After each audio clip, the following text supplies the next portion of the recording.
Hi, I'm Adam Summer. You're listening to the Yerushalmi Talk podcast with the support of the Yeshivat Devar Yerushalayim in Har Nof, Jerusalem. This is Kilayim, Chapter 7, Halacha 6, in the article on 66a2, and we're dealing with flower pots. Now, this comes up in a lot of Gemaras. This comes up in issues with Orlah. This comes up with issues of Kilayim for sure, things dealing with Tuma, Tameh, and Tahor.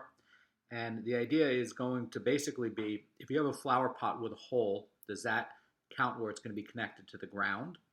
And what about a flower pot where it does not have a hole? Also, by the way, this deals with Shvius. We're in the 7th year now.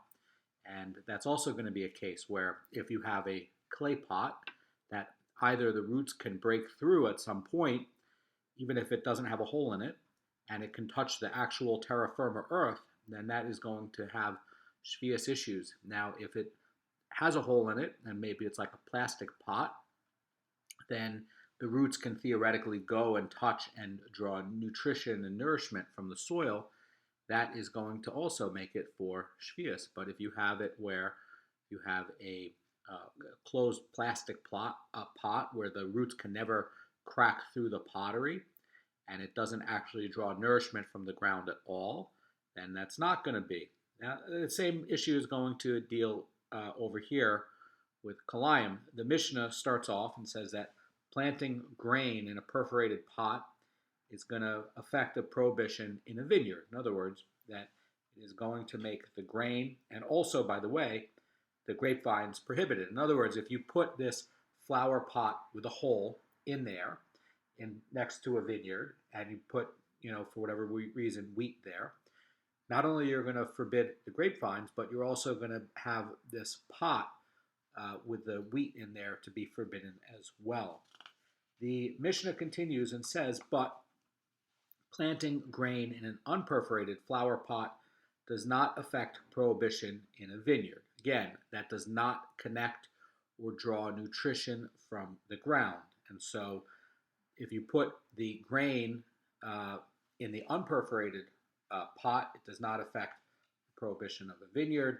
And again, there's other things that are going to come up. Well, what happens if you take this pot that is unpotted and now you put it underneath grapevines? Well, we know that that's going to have an issue. So even though it's not connected to the ground, that you're not allowed to plant things or have things growing underneath grapevines.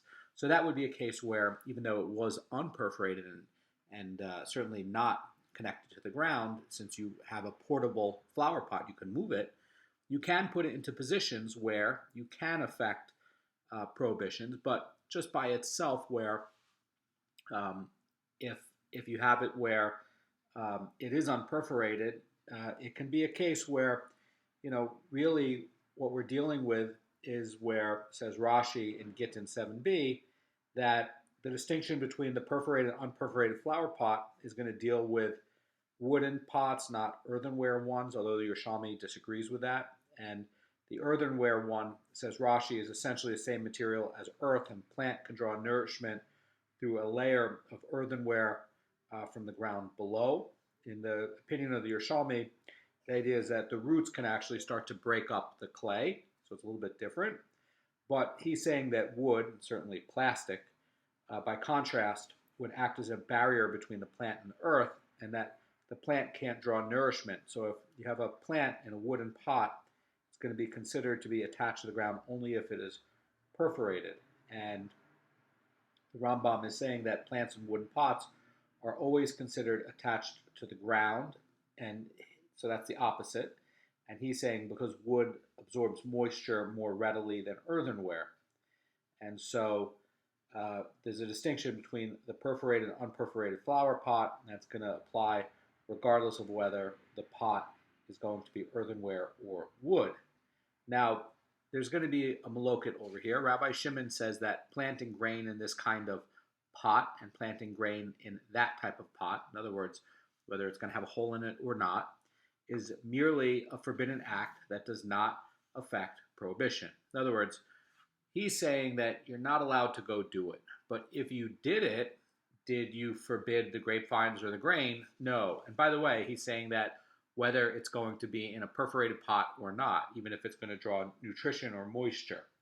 Now, the Rosh is going to explain this like this. He's going to say that, according to Rabbi Shimon, neither planting in a perforated flower pot or planting in an unperforated flower pot in a vineyard is going to trigger this prohibition. He's basically saying that it's d'Rabbanan, in other words, rabbinically forbidden to plant foreign seed in either type of pot located in a vineyard. He's going to be saying it's a d'Rabbanan. The next part of the Mishnah says, regarding someone who passes a perforated flower pot sown with grain through a vineyard, that if the grain increased by 200th while in the vineyard, it is going to make it prohibited. So this is going to be a little bit different. Okay, so let's say you have grapes that are going to be at least the size of a white bean, and what this is teaching is that grain can't become prohibited unless it reaches a third or a third of the size of grain. In other words, it has to qualify for tithing. And also, by the way, if you planted it, it would have to be viable, have to be able to produce a new plant. We learned that in Masechet Shvius. In other words, that why is there always going to be a third, and why is things going to be triggered as a third? In Masechet Shvius, I believe it's in chapter 2, where it's talking about grain fields, is saying because the 1/3 is when grain starts to become viable. In other words, it can generate a new plant. And so when we're looking at over here, the reason why the Mishnah is specifying the increase of 1/200th is like this, that only the part of the grain that grew while the pot is in the vineyard becomes prohibited as Kilayim. In other words, the part that already was there is permitted. So once the grain is passed through the vineyard, it constitutes a mixture of forbidden Kilayim and permitted non-Kilayim. So in a mixture of Kilayim and permitted food, the law is that it becomes nullified in a ratio of 200 to 1. That, by the way, you can find out in Orla chapter 2. It's in the Mishnah, in the first Mishnah. So if a mixture is going to be permitted, then there has to at least be 200 parts of permitted food for every 1 part of Kilayim. So if it has it where there's less than 200 permitted parts, then it is going to be prohibited. By the way, under biblical law, it's just going to be a simple majority. Although and the idea is that this is an asmakta for how they're going to be getting 200 to 1. But yeah, and by the way, this fits in very nicely with Rabbi Shimon is saying that a lot of these things are actually going to be d'Rabbanan. And so, if you have a case of d'Rabbanan Kilayim, is it going to make both of these things forbidden? In other words, that's kind of like the point Rabbi Shimon is saying, saying like, look, if it grew over there, it's not attached to the ground, or maybe it is, but not in a same way that it's planted or sown, and you sort of moved a flower pot over here, and is that going to be a d'oraita violation? Rabbi Shimon's going to be saying no, it's not, and so that if it grew, even if it grew 1/200th, that is not going to be it's only going to be a d'Rabbanan nullification, and because of that basically you're not going to have it nullified. This position where it grew 1/200th is a little bit more strict than Rabbi Shimon's view. Rabbi Shimon's view is going to be that it doesn't nullify it. You can't do it, but it doesn't nullify it. This is a little bit more strict. So the Gemara is going to get into a brisa that says that there's no halachic difference between a plant in a perforated flower pot and a plant in an unperforated flower pot, except in regard to rendering seeds and edible produce susceptible to tuma.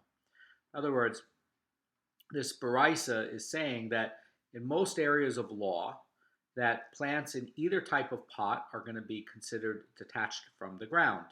So even if it has a hole, it's detached from the ground. And by the way, this should trigger a red flag for you. Like who is saying this in this brisa, right? In other words, it doesn't matter which kind of pot you have, right?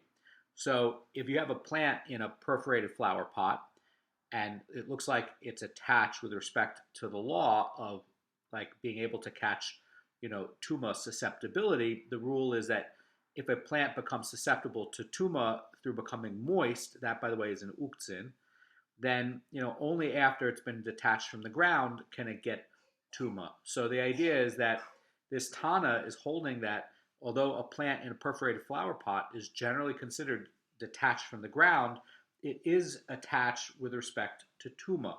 So it can't become tamei even if it's been moistened. Now, who says that? Gemara says that is Rabbi Shimon.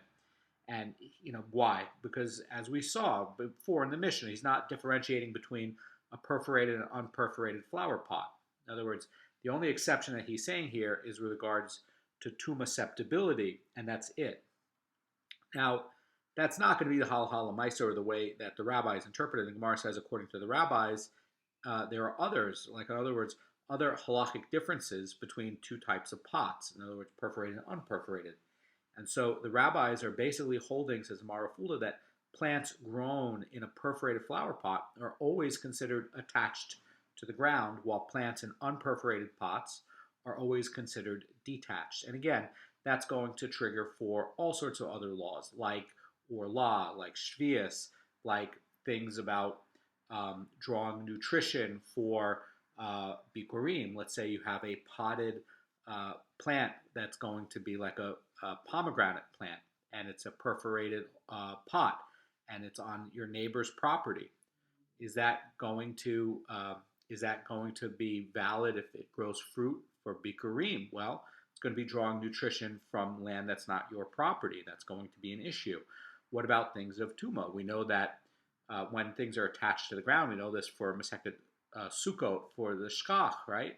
So when things are attached to the ground, they can't get tuma, but when things are detached, they can. What about for that, right? So Rabbi Shimon is just holding that if you have something that is attached to the ground through the hole of the flower pot, that only tuma is going to be like that. In other words, like the case of the shkach, but not for other things. Halachic difference drawn between rabbis talking about the perforated and unperforated flower pot. So the first part of the Mishnah is going to be like this. These are going to be three separate Mishnahs and three separate Masechtot. So the first one is going to be planting grain in a perforated flower pot affects prohibition in a vineyard, but planting grain in an unperforated flower pot does not affect prohibition in a vineyard. That we just read in this Mishnah. The second one is one who plucks a plant from a perforated flower pot on Shabbos. He is liable for having violated Shabbos. In other words, that since the rabbis are going to be considered that that which grows from a perforated flower pot is attached to the ground, then tolesh, which is plucking, that's going to be a forbidden act, which is going to be like kotzer. That's a derabanan problem. So in other words, did you do kotzer or not? And if it's in a perforated flower pot, yes, you did. The next case is going to be in this Mishnah where it says, but if one plucks a plant from an unperforated flower pot, he is exempt from the biblical penalty of kotzer or tolesh. In other words, he's going to have a rabbinic restriction not to do that, but because again, people are going to either see it and get Marasayan problems, or what they're going to do is it's going to be a fence, and unlearned people are going to mix up the cases and not understand them right. So it's going to be a derabanan fence not to do it. The third Mishnah is going to be an uktzin. Actually, I think this is the most interesting one. And by the way, as we know, uktzin is one of the hardest sets of Mishnahs there is. That says like this: a perforated flower pot does not render seeds prohibited in it susceptible to tuma if they're moistened. But an unperforated flower pot does render seeds planted in it susceptible to tuma if it is moistened. So this, by the way, is the opinion not only of the sages, but also, by the way, of what Rabbi Shimon is saying. Rabbi Shimon is saying the same thing about tuma. And again, I'm just going to read it again. And first time you read it, maybe you're not quick to get it, but let me just read it again so that it sinks in. A perforated flower pot does not render seeds planted in it susceptible to tuma if they're moistened. Why? Because it's attached to the ground, right? We know it's like the case of what we were talking about in sukkah, right? Where the shchach is still attached to the ground. It doesn't get tuma. In other words, if you moisten it, is it going to make seeds in it susceptible to tuma? No, because it's attached. But in the unperforated flower pot, it does render seeds planted in it susceptible to tuma if they're moistened. Now, the Gemara is going to get into this position why Rabbi Shimon is going to be holding that even plants grown in the perforated flower pot is going to be considered, in his view, detached from the ground. But the next part that's interesting is why is it that he's just making this exception for the tuma susceptibility? That's what's interesting. That's what the Gemara wants to find out.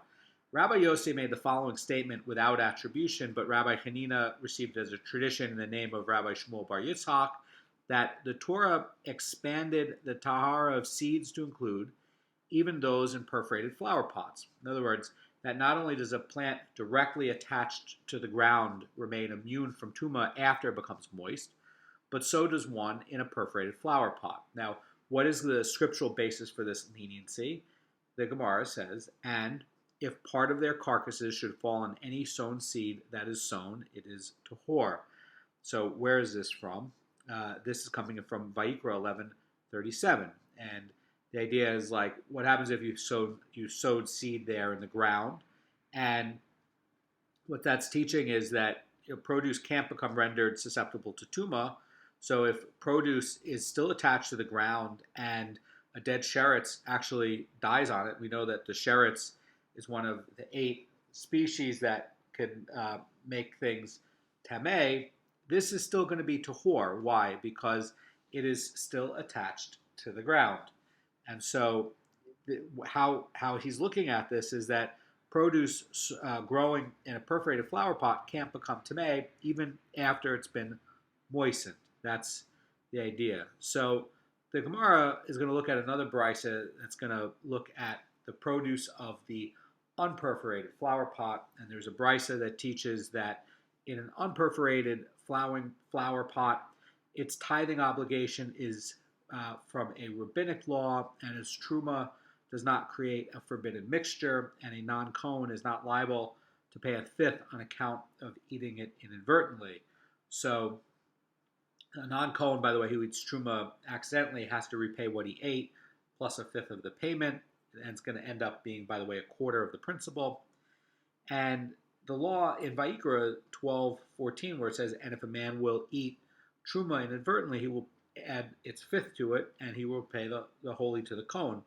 This brisa is teaching that the law applies only to produce that grew from the ground of Eretz Yisrael and not to produce that grew in unperforated flower pots. Why? Because they're not connected to the ground. And if it's not connected to the ground, then it's not like it grew in Eretz Yisrael. So this truma is going to be only rabbinic. And rabbinic truma does not get where you're adding an extra fifth. Why? Because that's a d'oraita thing to add the extra fifth. It has to be to d'oraita truma. This is d'Rabbanan truma.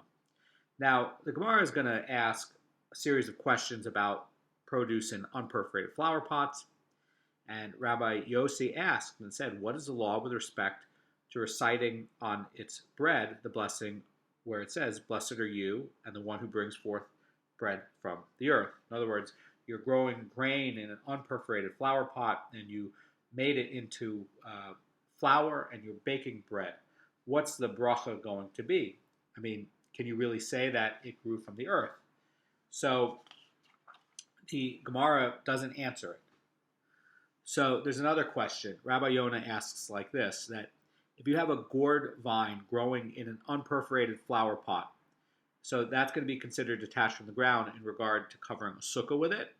So we know that if you had gourd vines that were attached to the ground, can you cover a sukkah with it? No, you can't. Why? It's attached to the ground, and it has to be able to be susceptible to tuma.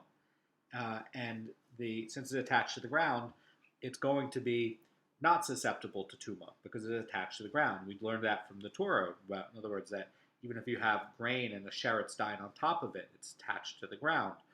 But over here, what happens if you have a gourd vine, which you can use as shkach, totally valid, but it's in an unperforated flower pot? Is that going to be allowed? Then there's not going to be an answer to that. There's a third question that comes up. Rabbi Yudah Bar Pazi asked, by the way, I thought this was the most interesting one, and said, if someone planted 5 grapevines in 5 unperforated flower pots and arranged them so that 2 vines face 2 and 1 protrudes like a tail, are you going to say that this is a vineyard? In other words, we just set up Bet Hillel's vineyard, right? It's 2 and a tail, or 2, 2 and a tail. There's 5 vines there, right? There's 2 rows. Well, this is in an unperforated flower pot. What's the status of it? Is that a vineyard? Is that now going to have halachic setbacks and things like that? So, in other words, if we have vines in an unperforated flower pot and you arrange it this way, is this now going to count as a vineyard? And Rabbi Yudah Bar Pazi is actually going to answer his own question.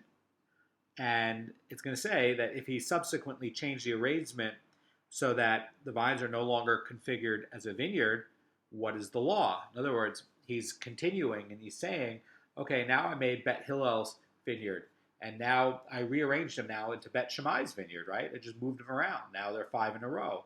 Is that going to be a vineyard? Or what happens if I made them into a zigzag pattern? Is that going to be a vineyard? So the Gemara now rejects Rabbi Yudah Bar Pazi's idea and says that, is there such thing as a movable vineyard? In other words, the idea is that these are in flower pots and they're movable. And because they're movable, they don't qualify as a vineyard, even if you are putting them like Bet Hillel's vineyard. Why? Well, let's say you even have a flower pot where it has a hole attached to it. The idea is that the inherent nature of a vineyard is it's attached to the ground. So even if it had a hole in it, they're not going to accord it this status of being a vineyard because, again, it's movable. That's what's interesting about it. And by the way, this gets back into something else with, Baba Kama, right? Like you have attached property, you have real estate, you have real property, and you have movable property. There's 2 types of property in Jewish law. Well, if you put the, flower pot with the hole there, is that now going to be real property or movable property? I think that's really interesting about it. Now, the Mishnah says regarding someone who passes a perforated flower pot, again, that is definitely movable property, right? And now what's in there is going to be grain. And you pass it through a vineyard. And by the way, the premise of this is that it increased by 200th. So the Gemara is going to qualify this. And Shmuel says that this applies only where he passes the perforated flower pot beneath each and every vine in the vineyard. In other words, that you have vines overhanging it, says the Marafulda, and according to what Shmuel is saying, that the grain becomes prohibited only if it grew 200th under these vines, not in the open space of the vineyard. But Rabbi Yochanan disagrees with that. He's saying that the case of the Mishnahs where he passed the flower pot through the 10 tefach high airspace of the vineyard. In other words, that the vines themselves, unlike Shmuel's premise, they're not growing over this grain in the flower pot, but that you've put the flower pot within the 10 tefach high airspace of the vineyard. In other words, it's below 10 tefachim of above the other vines, and we know that if you have 10 tefachim above the vines, it's going to create like this new category of new area of space. We know that from the elevated fields, from the fields on slants. But what about here, right? So effectively, Rabbi Yochanan is saying that you're putting this pot, say, 5 tefachim above the vines, and now it grew. That's what he's saying the Mishnah is saying about. So since we were talking about the perforated flower pot that is transported through a vineyard, the Gemara now is going to talk about what happens if you're transporting it under the branches and even, by the way, of a single vine. So the Gemara says if someone passed 5 perforated flower pots sown with grain beneath one vine, and the grain is definitely going to be permitted, but the vine should be prohibited. So the law is going to be contingent on a dispute between Rabbi Lazar and Rabbi Yochanan, regarding another case where grain is going to be permitted. But if the vine, should the vine be prohibited? Should the grain be prohibited? Rabbi Yochanan is holding that the vine is going to be prohibited. Rabbi Lazar is going to say that it is going to be permitted. So That's going to be this argument. Rabbi Lazar's argument go like this. How can that which affects prohibition, that's going to be grain, not become prohibited, yet that which does not affect prohibition, the vine become prohibited? In other words, how could you have a case where the grain is allowed, but the vine is not allowed? And, the Gemara is going to end with the opposite case and say, however, if someone passed one flower pot sown with grain beneath 5 vines that were comprising a vineyard, all agree that which affects the prohibition of the grain becomes prohibited. In other words, in this case, where you did the opposite, you took one pot of grain, you passed that under 5 vines that were connected to the ground in a halachic vineyard. Everyone agrees that that grain is prohibited. And by the way, even Rabbi Lazar agrees with it. The case that has this dissent is going to be where you have a single vine and you put 5 flower pots with grain growing out of it through that area. I'm going to explain it by the Vilna Goan, who I think does the best job at clarifying how to explain this. So the case is going to go like this. You have a single vine and you're going to pass 5 flower pots with grain growing underneath it, okay? And the question is it now, and again, this reflects a lot like what the opinion of the mission is. It's going to grow a 200th. So what's going to be forbidden, right? And then it's going to introduce the opposite case where you have 5 actually planted vines in the ground, not in flower pots, and you took a single flower pot with grain and you passed it under the 5 vines. So that's going to be a case where everybody agrees that's going to be forbidden. You can't do that. But what's interesting here is going to be where you have the single vine in the ground and then you pass 5 pots of grain under the single vine. And that's where the malokit's going to be. And we're going to need the Vilna Gaon's help on this. So the Gemara goes like this. If someone passed 5 perforated flower pots, again, these are perforated flower pots sown with grain beneath 1 vine.